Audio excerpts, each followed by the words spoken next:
Міне мен келдім, аяқтайтын жерге келдім. Ары қарай келесі қатарымыз бастаймыз. Бір бостаушы ауаға аламыз. Крючокты жіпке айналдырамын. Мына шығып тұрған қабырғаны шығыңқы етіп тоқимын. Столбик снакидім. Міне. Екеуінен алып тоқимын. Келесі крючокты жіпке айналдырамын. Арт жағындағы, мұна бізде уже қазір бір қабырға болып шықты. Біз алдыңғы қатарда екі қабырғаны біріктіріп, бір қабырға етіп тоқығанбыз. Міне уже бұл бізде бір қабырға. Осы арт жағынан алып, крючокты мынау жіпке айналдырып, іліп алып, бір крючокты жіпке айналдырып шығардым. Сонда менде крючокта мұнда 3 жіп болды. Енді соның екеуінен аламын. Крючокта 2 жіп, тағы да екеуінен аламын. Келесі шығып тұрғанды тоқимын. Екеуінен аламын. Сосын екеуінен аламын. Келесі іш жағынан кіріп, ішкі қабырғаны тоқимын. Енді бұл жерде қараңыздар. Мына балет киіміміздің жинап жатырмыз ғой, сол үшін жібімізді қаттырақ ұстаймыз. Қаттырақ ұстап отырып, ішке қарай қайырып отырып, тартып отырып, ішке қарай тартып отырып, былайынан. Солай тоқимыз.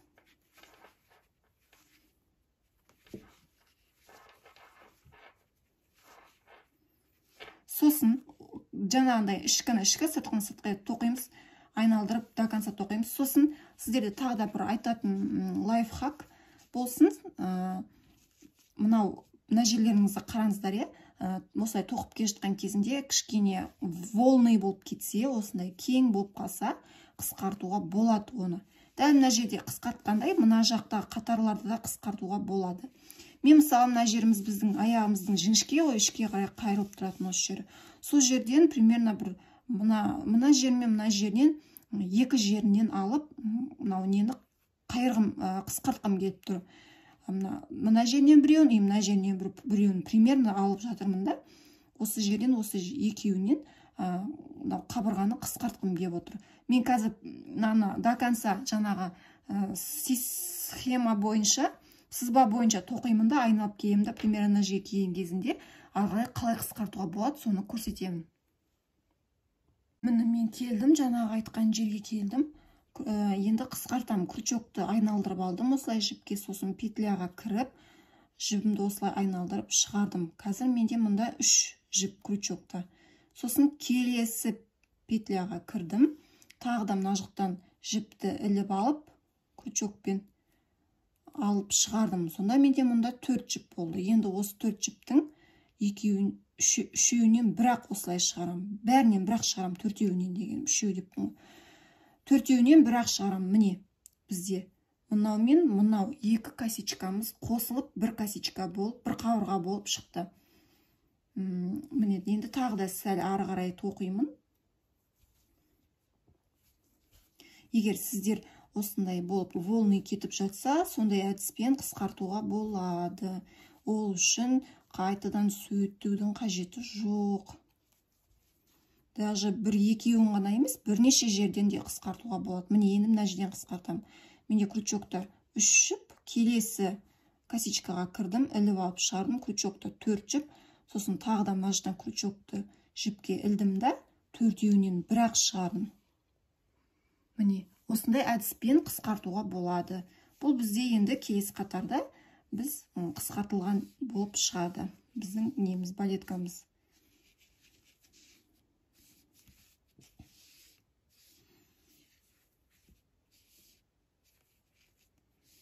Міне, мен тағы да, егер де волны болып, слишком қатты волны болып жатса, тағы да қысқартсам деген ой бар. Так, примерно, мен не үшін мына жақта просто көп жіп алдым, өйткені табан бізде көбінесе табанымыз, жағымыз бірінші кететін, жаңағы жыртылып кететін жер ғой. Сол үшін мен мына жерге 4, 3 деп солай көптен алған болатынмын ғой. Кішкене мықты болсын, жіп кішкене мықтырақ, балет киіміміз көпке шыдасын деп сол үшін солай тоқыған болатын авиаскасын. Но бірақ кейін көтеріле, мынандай волны болып кетіп қалды. Сол волныларды жеңу үшін осындай әдіспен қысқартуға болады. Енді ары қарай аяғына дейін тоқимыз, мына жерге дейін жаңағы немізді аяқтаймыз. Сіздерге тағы да айтарым, егер ұнамай жатса, волны болып жатса, тағы да мына жерден біреуін қысқартып жіберуге болады. Мінекей мен келдім. Мына жерден жалғастырушы петлямен қатарды аяқтадым. Енді тағы да бір бостаушы ауаға аламын. Сосын крючокты айналдырамын жіпке. Сосын мынау шығып тұрған қабырғаны тоқи аламын. Шығып тұрған қабырғаға осылай, мына жерде қазір алып шықтым ғой, сол кезде менде крючокта 3 жіп болды. Осы 3 жіптің енді екеуін алып шығарамын. Крючокта 2 жіп. Енді келесі мына біздің ішке қарай кіріп тұрған қабырғаны іштен осылай құшақтап алып шығарамын. Сосын екеуінен аламын, сосын үшеуінен аламын. Бұл бізде тағы да бір жол қысқарып жатыр. Ұмытпаймыз, тоқыған кезде ішіне қаратып, қайырып отырып, ішіне қарай қайырып отырып тоқимыз. Кішкене қаттырақ ұстаймыз сосын жіпті. Міне тағы да көрсетемін. Шығып тұрған столбикке кірдім. Мына жақтағы жіпті крючокқа былай айналдырып отырып тоқимын всегда. Сөйтіп іліп алып шығарып отырам жіпті бері қарай. Міне енді мұнда 3 жіп болды крючокта. Соның тағы да міне былай крючокты жіпке айналдырып алдым да. Екеуінен алдым. Сосын тағы да крючокты жіпке айналдырдым. Арт жақтан кіріп, ішке кіріп тұрған қабырғаны осылай құшақтай жіпті іліп алып шығарамын. Сонда бізде мұнда 4 жіп болады. 1, 2, 3, 4 крючокта. Сосын осының екеуінен аламын. Одан кейін крючокта 3 жіп қалады. Сосын тағы да үшеуінен аламын. Мен всегда бұлай жіпті іліп отырамын. Снакидым деген сол үшін айтылады. Осылай крючокты жіпке айналдырып іліп отырып шығарамын. Тағы да көрсетемін. Сыртқына іліп алдым. 3 жіп болды крючокта. Енді екеуінен алдым. Крючокта 2 жіп болды. Тағы да іліп алдым, айналдырып алдым крючокқа. Сосын іш жағынан кірдім. Тағы да айналдырып, мына жақтан сол жіпті іліп алып шығарамын сыртқа. Сонда менде 4 жіп болады крючокта. Соның екеуінен аламын. 3 жіп болды крючокта. Енді үшеуінен аламын. Осылай до конца өзіміз аяғына дейін тоқиық. Бұл біткеннен кейін ары қарай полстолбиктер тоқимыз. Және де ұмытпайық, тоқыған кезінде қатты ұстап отырып, балеткемізді ішке қарай қайырып отырып тоқимыз. Міне осылай.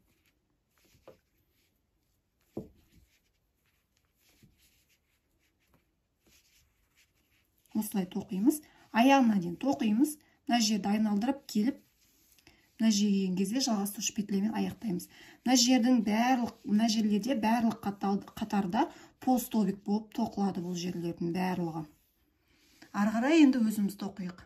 Келдім, аяқтадым қатарымды жалғастырушы петлямен, мына жерде жалғастырушы петлямен қатарымды аяқтадым. Енді біз санаймыз, санаған кезінде қалай санаймыз десеңіздер, мынау бізде ең алғашқы тоқыған қатарымыздан бастап санаймыз. 1, одан кейін 2, 3, 4, 5, 6. Значит, онда біз 6 қатар тоқыдық. 6-шы қатарды тоқып, мына жерден 6-шы қатарымызды аяқтадық жалғастырушы петлямен. Ендігі кезек бізде 7-ші қатарды тоқу. 7-ші қатарымыз. Бір бостаушы ауаға аламыз, крючокты жіпке айналдырамын. Сосын мынау шығып тұрған қабырғаларды ғана іліп алып шығарамыз. Бірге қосамыз. Ол дегеніміз, мынау 2 қабырғаны бір қабырға етіп қысқартамыз. Мына жақта 2 қабырғаны бір қабырға етіп қысқартамыз, бір-біріне қосамыз. Міне крючокқа жіпті айналдырдым, шығып тұрған мынау қабырғаға кіремін. Сосын осылай іліп алып тағы да шығарамын. 3 жіп болады крючокта. Соның екеуінен аламын. Крючокта 2 жіп болды. Сосын тағы да крючокқа жіпті ілдім, айналдырдым да, мынау шығып тұрған қабырғаға кірдім. Сосын тағы да айналдырып алып, жіпті іліп алып шығардым. 1, 2, 3, 4 жіп. Менде крючокта 4 жіп болды. Соның екеуінен шығарамын. Крючокта 3 жіп болды. Сосын тағы да мына жақтан жіпті іліп алып отырамыз. И үшеуінен шығардым. Міне, мына жерде бізде енді бір қабырға болып шықты. Екеуін қостық. Бір қабырға болды мұнда. Келесі тағы да шығып тұрған қабырғаға кіремін. Крючокта 3 жіп, екеуінен аламын. Сосын тағы да крючокты жіпке айналдырамын. Келесі шығып тұрған қабырғаға кіремін. Крючокта 4 жіп болды. Екеуінен аламын. Крючокта 3 жіп, сосын тағы да үшеуінен бірақ алдым. Міне, қараңыздар. Осылай жиналады. Көрдіңіздер ме? Осындай болып жиналып шығады.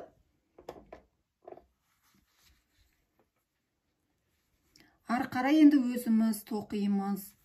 Тағы да бір көрсетемін. Шығып тұрғанға кірдім.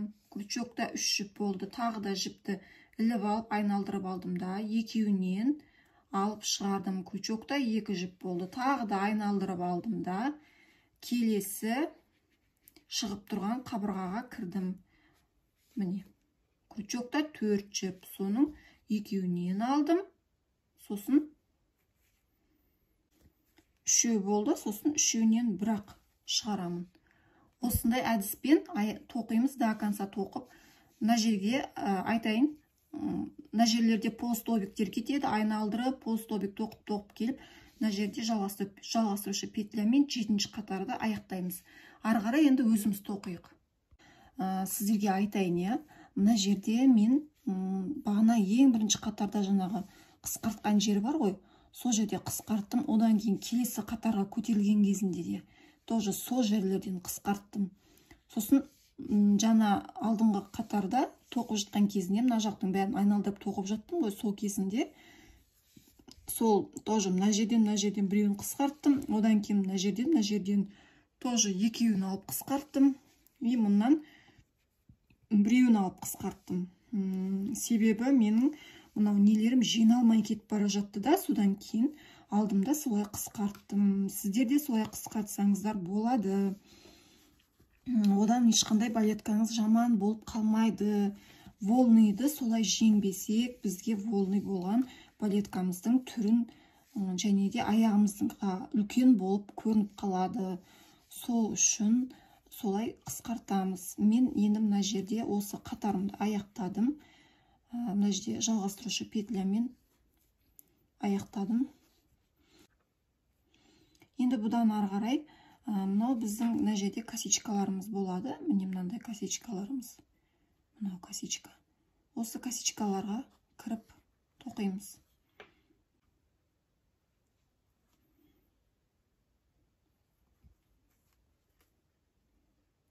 Бір бос торшы ауаға аламын.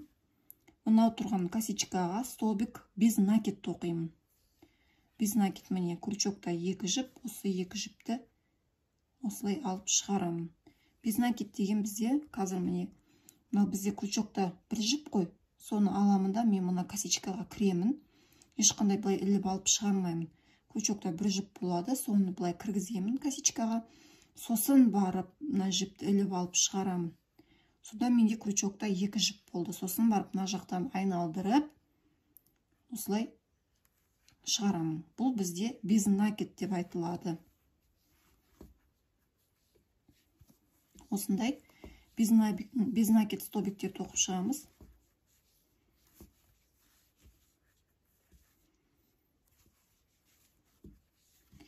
Міне, мына жерлерде бізде без накид столбик болды. Енді мына жерде де тоже ары қарай без накидтер тоқимыз. Полустолбик тоқымаймыз, без накид до конца тоқимыз, мына жерден аяқтаймыз. Енді ары қарай авязка тоқимыз. Авязканы тоқу өздеріңіздің еріктеріңізде. Егер авязканы тоқығаннан кейін, себебі мына жерімізді айналдырып тоқимыз, сол кезде мына жеріміз созылмайды. Мынау қазір резина сияқты созылып тұрады ғой. Ал авязкадан кейін осы созылмайды, қатты болады. Ол өздеріңіздің еріктеріңіз. Қатты болғанын қаламасаңыздар, аяқтарыңызға созып кигенді қалайтын болсаңыздар, өйткені кейбіреулердің аяқтарына сыймай қалуы мүмкін. Аяғы жіңішке қыздарға арналғанда бұл авязка. Соны қаламасаңыздар, онда Авязка тоқымасаңыздар болады. Авязка жай ғана простой жалғастырушы петля деп тоқыдық қой бағана, сондай әдіспен тоқимыз. Міне мен қазір мына жерде қатарымды аяқтадым, сосын мына петляға кіремін. Мынау петляға кіремін. Кремінді мына жақтан жіпті іліп алып шығарамын. Сосын сол іліп алып шығарған жібімді мынау жіптен шығарамын. Сонда менде міне бір жіп болып шыға келді. Келесі косичкаға кіремін. Тағы да іліп аламын. Осылай шығарып отырып тоқимын. Өте оңай, ешқандай қиыны жоқ. Жалғастырушы петля сияқты сондай әдіспен бұл авязкамыз тоқылады. Әрбір петляны бір-бірден осылай аяғына дейін тоқып, қатарымызды аяқтаймыз. Айналдырып келіп тоқып, мына жерден қатарымызды аяқтап, жібімізді кесеміз. Авязканы тоқыған кезінде өздеріңіздің қалаған түстеріңізбен тоқысаңыздар да болады. Ақ дейсіздер ма, жоқ қара дейсіздер ма? Одан кейін авязканы тоқыған кезінде де столбик без накид әдісімен тоқыса да болады, және жалғастырушы петля арқылы етіп тоқыса да болады. Мен мысалы мына жерде ақ жіппен алдым, столбик без накид ретінде жаңағы авязкаларды тоқып жатырмын. Осылай аяғына дейін тоқып аяқтаймын. Осындай бантиктің жасалу әдісінің ссылкасын мен описанияға қоятын боламын. Описанияны ашсаңыздар, сол жерде ссылка тұрады. Осындай шнуроктың тоқылуы және де бантигін жасалуы. Одан кейін, егерде бантиктің орнына гүл етіп тоқығым келеді десеңіздер, гүлдің де ссылкасын қойып қоятын боламын описанияға. Сол гүлді де кішкентай етіп тоқып, балеткиға қойса да болады. Ал мынау бантигіміз бұл бізде тез әрі оңай тоқылатын бантик болғандықтан барлық нәрсеге келе береді. Осындай шнурок түрінде тоқылған бантик. Шнурок етіп тоқып, одан кейін бантик тоқимыз. Мінекей біздің осындай әдемі балеткиіміз осымен аяқталды, жұмысымыз бітті. Осындай әдемі балеткиіміз шықты. Барлықтарыңызға көп рахмет. Сіздерге сәттілік тіледім. Менің каналыма жазылып қойыңыздар, және де алдағы уақытта тағы да көптеген сабақтар, мастер-класстар болады. Өзімнің алдымнан өткен көптеген оңай тоқылатын мастер-класстармен бөлісемін. Және де менің мастер-классымның ішінде кардиган, шляпа тоқу, панама тоқу, етікше тоқу әдістерінің видеолары да бар. Оны да ашып көрсеңіздер болады. Өзіңізге тоқып, жақындарыңызға жылулық сыйласаңыздар да болады. Рахмет.